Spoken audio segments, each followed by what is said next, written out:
Welcome to the Soul Mirror, where we reflect on the deeper connection between how we live, eat, and feel.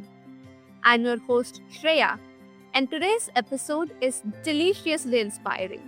We're talking about joyful eating and healthy longevity with the incredible Lynne Bowman, a creative powerhouse, author, and wellness advocate who proves that good health and good food can absolutely coexist.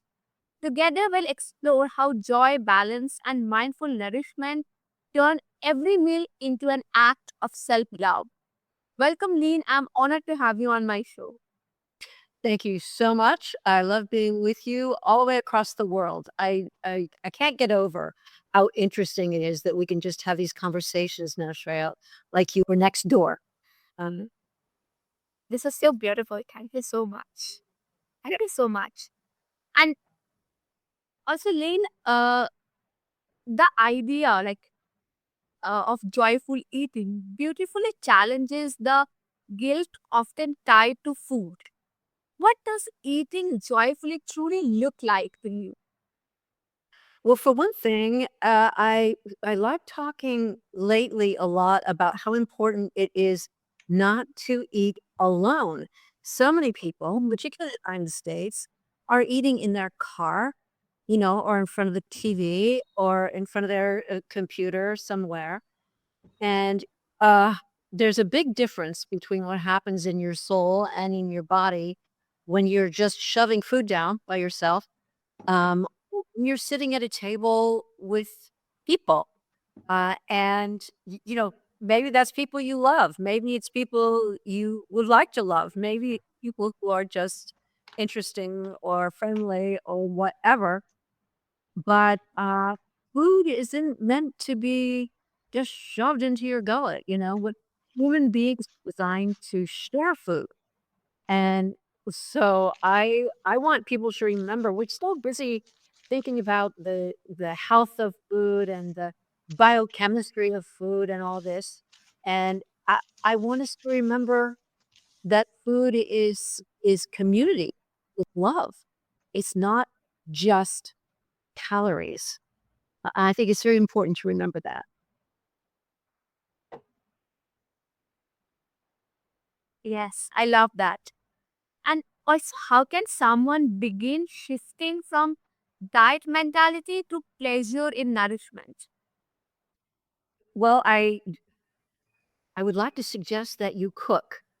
Um, a lot of people are horrified at the idea of actually cook. We'll watch it on TV, right? We'll watch the baking shows and so on.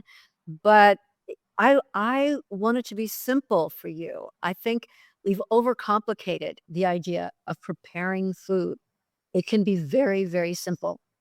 And my latest book, Brownies for Breakfast, lots of recipes in there that have two ingredients or three ingredients. And it's astonishing what you can do with some basic things in your kitchen and literally just throwing stuff in a pot and cooking it. And you come out with very good tasting, wonderful, beautiful meals. But you have to think about it and prepare a little bit for it, and you have to stop eating all your meals out of a paper bag. And I'm reading now, there are some new statistics from the restaurant industry, how the idea of getting your meals delivered from a restaurant is kind of wrecking the restaurant industry in the United States anyway. People are no longer going and eating in a room with other people. They're ordering their food delivered for them to eat at home alone, maybe with one other person, but very often alone at home. So I want you to cook. Somebody has to chop something. And insofar as your health is concerned, but that's kind of where I started out writing about food, was I wanted everyone to be healthy. And I'm diabetic and have been for many decades. So I was focused on how food affects diabetes and how to keep yourself healthy in spite of a chronic disease like that. And by the way, I'm in my 80th year, and I like talking about that because I think people have maybe a twisted idea, let's say, of what it's like to be older, what it's like to be 80 years old. and I'm loving it. It's great as far as I'm concerned. It's free. I have grandchildren, I have wonderful friends. I get to live the way I want now, but you can't do that if you're not healthy. So all the things that you're doing in your 20s, 30s, 40s, 50s, and so on, add up as time goes on into hopefully longer health, happier health as you get older. Being older is not necessarily an indication that you're not going to be healthy anymore. You can be healthy just fine. If you eat wonderfully, joyfully, hopefully with people, and if you eat thoughtfully, but you can't do it eating every meal out of a bag or from a restaurant or out of a machine.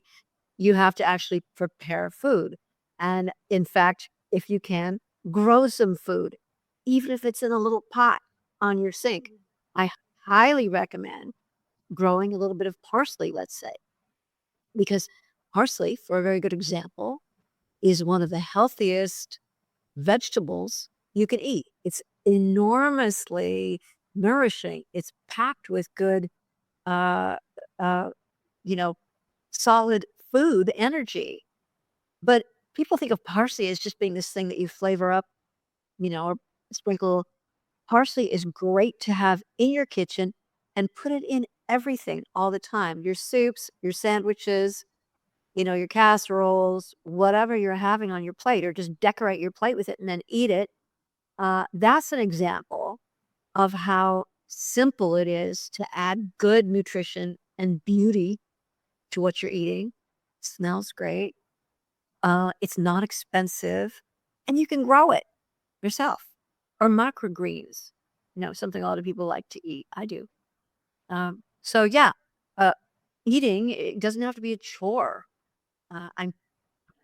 I like setting a table and having flowers on the table and having cloth napkins on the table and so on. A little bit of a ritual around a meal, but I get to do that because I'm a grandma, right? And I remember the days when I would come screaming home from work. I had 3 little ones and I was a single mom.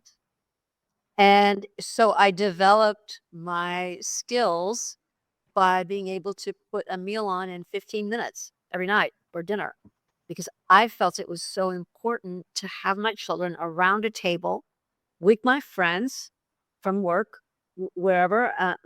The only social life I could have because I had these children was at home. Well, I invited friends to my home and we would sit around the table with the kids. And I don't see a lot of people doing that anymore. And I would highly encourage you to do it. I'm happy to say that I still have friends from the days when my kids were 2, 3, 4 years old, and we're still sitting around a table together. And what's better than that? People that you've known for years and years and years who will still sit down with me and have a meal. Yes, I really love that. And it's almost like joy itself becomes the healthiest ingredient on our plate. Exactly. Yes, I think so. And you have lived such a dynamic, creative life. How has your relationship with food evolved through those chapters? Good question. I think the same way it evolves for a lot of people, you learn more all the time. For me, because I was diagnosed with diabetes when I was in my early 40s, and at that time, I mean, we're talking, 70s, early 80s, there wasn't really a lot of good information out there about what you should do, about how to eat. People just said to me, well, you have to keep your weight down. That's the main thing. Yes, but how? Tell me how to do that. That's not quite that easy. But so I began doing my own research and reading and asking questions of anyone that had the patience to sit still for me. And what I found out more and more was that the way diabetics should eat is exactly the way heart patients should eat or liver patients should eat. or people who don't want to become heart patients or liver patients or kidney patients. It's all the same. And it's really simple. It's whole food. And this isn't original with me, right? But after all the reading and everything, it still comes down to this. It's whole food, real food, mostly vegetables, not necessarily entirely vegetables, but mostly vegetables. And that's it. That's really it. But this in the simplicity, is sometimes they say the devil's in the details. When we say whole food, what do we mean? You know, and of course, in my case, I was especially concerned about not eating processed sugar. So, what whole food is food that is not processed, that doesn't have a label on it, that doesn't come in a bag or cellophane or box. It's a lemon, an apple, celery, it's real food or meat from an animal that ate what animals are supposed to eat and not factory farmed the way we are too often doing with animals. So it's eating quality food. And the other thing that's interesting is the higher quality your food is, the less processed it is, the less of it you want to eat because your food is so much more satisfying. So this is something that happened obviously straight over a number of years, learning these things and testing these things, and also balanced always about what can I afford? What can I feed my children and not break bank? And it turns out to be that the healthiest foods are often the least expensive. Beans, beans are such good food. All kinds of legumes and beans, lentils, pinto beans, chickpeas, and they're available widely. One of my favorite things to grow that so many people I find have never had them, and they're inexpensive. They're easy to grow. They're delicious. Uh, Fava beans. You eat fava beans? Yes, I do. I find them absolutely delicious, and so they in a few minutes, so easy to prepare. So the idea of eating whole food, real food, mostly plants, it's very simple, but it is not what most people are doing. And it goes against the grain a little bit of the way most people organize their days, grabbing a coffee and a little thing for the car and a donut or another pastry. Um, yeah, you have to eat real food. Yes, that is so beautiful. And thank you for sharing this with our audience. And they feel creativity and cooking share the same kind of soulful energy. Well, cooking is creativity. I mean, it's absolutely and if you would see me cook, you'd see that I'm making up things as I go along a lot of the time. I don't necessarily follow recipes for everything. When you have some basic ideas about what goes with what and what you like to eat, you can have fun in the kitchen just throwing things in a pot. One of the recipes that I highly recommend and enjoy sharing in my book is called Genius Soup, and it's what you make at the end of the week. You do a little roux in the bottom of your pot with celery and onions and carrots chopped up finely, and a little bit of olive oil or whatever oil you like to cook with. And then you put some broth in there, and then you start cleaning out your refrigerator, Shreya, and using all the greens that are kind of tired looking, the spinach, the chard, the cabbage. They all work beautifully together in a pot of soup. So you just pull them all out, chop them a little bit, throw them in the pot with this broth and the little roux at the bottom, and cook them for a few hours, season it, and you have this gorgeous soup. Tomatoes I always put in it. You have this beautiful soup that you can eat all week. You've cleaned out the fridge, you've used up what you have, which is important. Don't throw away food you don't need to throw away. Cook it, eat it, make soup. Um, and you can also throw that soup in the blender and make a creamy soup, which is delicious. So these are not, crazy original recipes from a TV chef. These are grandma recipes that are so easy if you would just do them. And your friends and the family will, people are so grateful when you feed them, when you set a place for them at your table. Trust me, try it if you're not doing it, and you'll see. People are so happy that it's you cooking and you setting the table, and they get to sit down and enjoy the food and your company. What's better than that? It's great. Yes, I truly agree. And that connection between art and nourishment really feels very powerful. And so many people equate longevity with restriction. And you seem to say the opposite, that joy sustains life. How do we cultivate them palates? Oh, absolutely. I think joy extends life. I mean, there's science out there now, a lot of it that longevity, it has something to do with you being active and you eating well and so on. But the most predictive thing in your life is your associations, your circle, and it's not always family, it's friends. But if you are surrounded somehow, if you're connected with people that you enjoy and that you see and that you associate with, that is highly predictive of a longer, better life. People need people. And there are those of us, I know there are those of us who would rather live in the woods all by themselves or with the animal. Sometimes, some days, I feel that way. Yeah, I'm fine going out and talking to the fox on the hill or the birds or whatever, and I recommend it.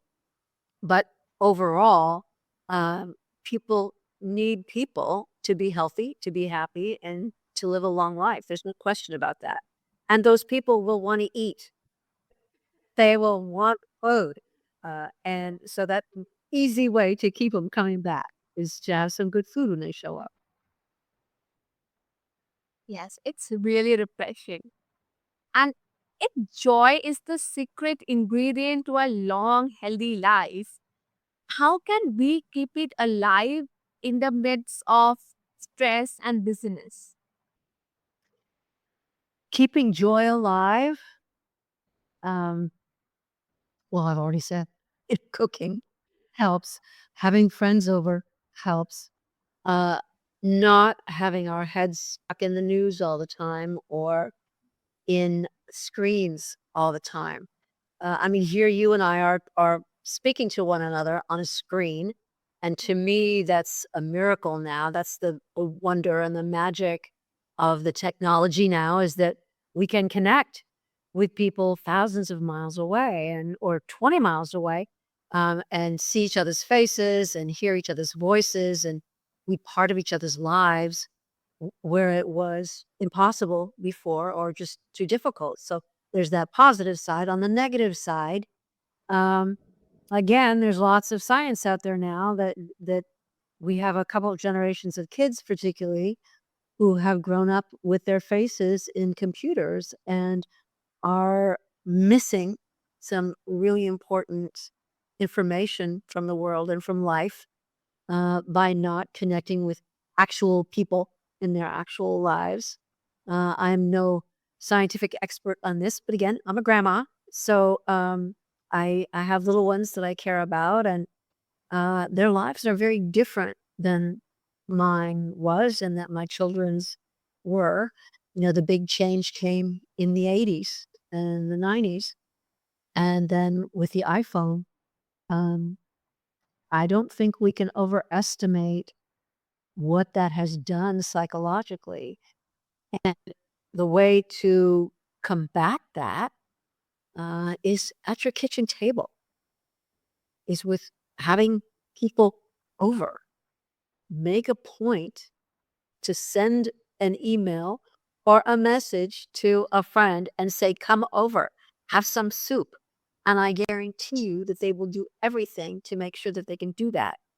Even if they have to say, well, I can't today, but can I come tomorrow or Friday? Um, you have to work a little harder because the world is not people aren't even needing to go to the office anymore to work. People are working remotely. So what does that mean? You're spending your life alone in your home with a screen? I don't think that's the way people want to live.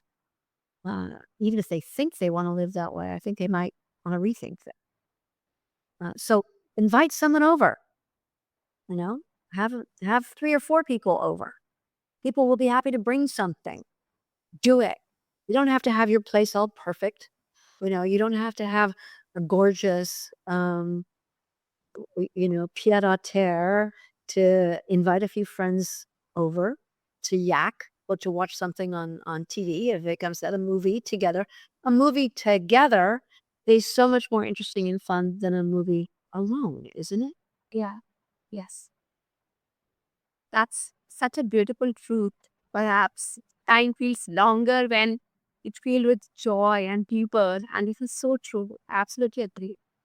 And this is a wonderful conversation with you. Thank you for joining and sharing so much. And thank you for sharing for the wisdom, your stories, insights. It's just really beautiful. And if my listeners want to connect with you, then what's the best way? I love hearing from people. My website is a way to contact me, Lynne at lynnebowman.com. I have a Substack, and I'm happy to have you sign up. It's free for everyone. I send something out every few days or a week or so apart. So that's just Lynne Bowman on Substack. And it's Lynne, Bowman. I particularly enjoy hearing, I don't hear from a lot of people, and I particularly enjoy hearing from people who've seen something I've done or read something or have seen this podcast, for example. Uh, and there is a contact form on the website, and I always respond to that. So Lynne at lynnebowman.com. Yes, and I will definitely make sure to attach all these details and links below so that the listeners can find them easily and get in touch with you and know more from you because you are a wonderful person. And Thank you. to all my thank you so much. And to all my listeners, what a delightful and soulful journey with Lynne Bowman. She reminds us that longevity is not about denial. It's about devotion to joy, to favor, and living fully. As you go out about your day, savor every bite, every laugh, and every moment because wellness begins whenever joy meets gratitude. Thank you.